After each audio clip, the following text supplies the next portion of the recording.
Hello বন্ধুরা, তোমরা সবাই কেমন আছো? আশা করি ভালো আছো। আমিও ভালো আছি। সবাইকে জানাচ্ছি গুড মর্নিং। এই দেখো সেজে গুজে একটু বেরিয়ে পড়েছি জামালপুর মন্দির যাব হলো বাবার মাথায় জল ঢালতে। বড়মশাই বাইক চালাচ্ছে, আমি বসে বসে একটু ভিডিও করছি।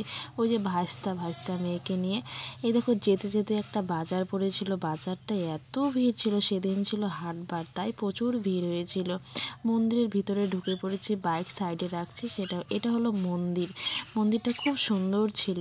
এখানে ঝুড়ির মধ্যে হলো তুলসী পাতা, বেলপাতা, ফুল, দুব্রো আর প্রসাদ, সেটা কিনে নিতে হয়। 100 টাকা, 50 টাকা, 20 টাকা, 30 টাকা, যে যার যতটুকু ক্ষমতা সে সেতটুকুই কিনে নেবে। এটা ছিল মন্দিরের গেট।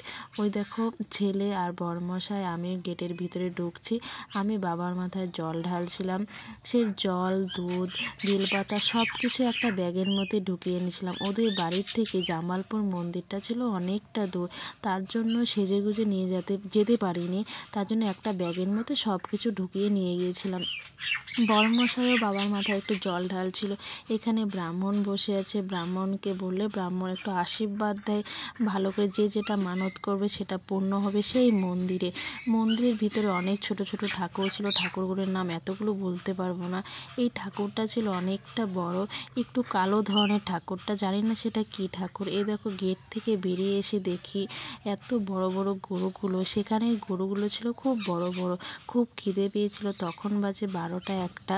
তা চলো বলছি, চলো কিছু খেয়ে নেই। এখানে লুচি আর লুচির তরকারি ছিল, সেটাই খাচ্ছিলাম। লুচিগুলো খুব ফুলকো ফুলকো টাইপের ছিল, তার জন্য খেতে খুব ভালো লাগছিল। যেতে যেতে একটা ঘোড়া দেখেছিলাম, ঘোড়াটা চুপ করে দাঁড়িয়েছিল একটা ভ্যান নিয়ে। দেখো কি সুন্দর দাঁড়িয়ে আছে। ভাস্তার মেয়ে ক্যাডবেরি খাচ্ছে, সেখানে দাঁড়িয়ে দাঁড়িয়ে রাস্তার মধ্যে খাওয়াচ্ছে। দেখো।